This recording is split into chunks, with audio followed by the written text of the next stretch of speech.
لا توحشنك غربة بين الورى، فالناس كالأموات بالحسبان. أوما علمت بأن أهل السنة الغرباء حقا عند كل زمان؟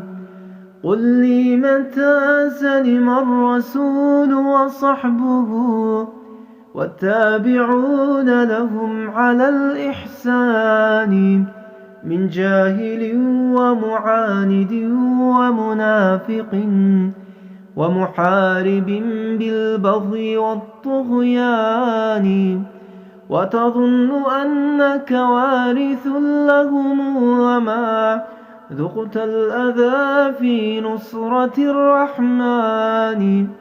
كلا ولا جاهدت حق جهاده في الله، لا بيد ولا بلسان.